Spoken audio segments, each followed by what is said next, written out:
अस्सलाम वालेकुम। मुल्क भर में एहतजाज जारी है, प्रोटेस्ट जारी है।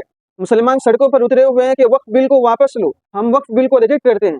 लेकिन हम में से बहुत से मुसलमानों को वक्फ बिल में पास होने से इसमें क्या-क्या तब्दीलियाँ आई हैं और इससे मुसलमानों को क्या-क्या नुकसानात होते हैं।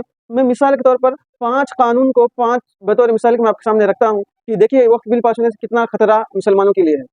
पहले ऐसा होता था कि अगर कोई गैर मुस्लिम मुसलमान को ज़मीन वक्फ कर दे तो वो वक्फ माना जाता था, मगर वक्फ बिल पास होने के बाद कोई गैर मुस्लिम मुसलमान को कोई ज़मीन वक्फ करे तो वक्फ नहीं माना जाएगा, जो कि सरासर नाइंसाफ़ी है। ऐसे ही पहले ऐसा होता था कि किसी ज़मीन पर सबकी रजामंदी से मुसलमानों ने कोई मस्जिद बना ली या कब्रिस्तान बना लिया, तो और उस पर जो है 12 साल से ज़ायद जो है उस पर मस्जिद रही या कब्रिस्तान रहा, तो वो वक्फ प्रॉपर्टी माना जाता था कानूनी तौर पर।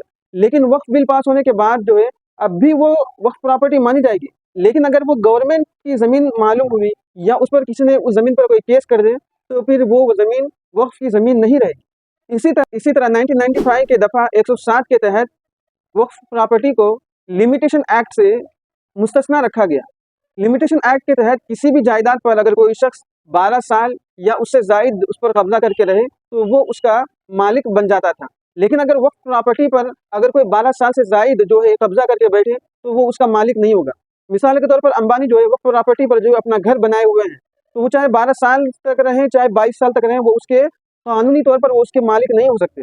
लेकिन वक्फ बिल पास होने के बाद वो लीगली अब उसके ओनर हो चुके हैं उस ज़मीन के, जो कि सरासर मुसलमानों के साथ जो है नाइंसाफ़ी है। कोई नौ मुस्लिम मस्जिद के लिए कब्रिस्तान के लिए ज़मीन वक्फ करना चाहे तो वो वक्फ कर सकता था, लेकिन वक्फ बिल पास होने के बाद किसी भी नौ मुस्लिम के लिए कम से कम जो है 5 साल तक इस्लामी तालीमात के मुताबिक ज़िंदगी गुजारना ज़रूरी होगा, तभी वो वक्फ करने का अहल होगा, वरना नहीं, जो कि सरासर जो है नाइंसाफ़ी है और ये बहुत मुश्किल काम है। हम सब जानते हैं कि हिंदुओं की प्रॉपर्टी पर हिंदू ही अफसर होंगे और इसी तरह सिखों की प्रॉपर्टी पर सिख ही अफसर होंगे और मुसलमानों की वक्फ प्रॉपर्टी पर मुसलमान ही अफसर होंगे। लेकिन बिल के पास होने के बाद मुसलमानों की वक्फ प्रॉपर्टी में कम से कम 2 गैर मुस्लिम अफसरों का होना लाजिम करार दिया गया, जो कि सरासर नाइंसाफ़ी, बल्कि ये तक कहा गया कि 7 अफसर भी हो सकते हैं।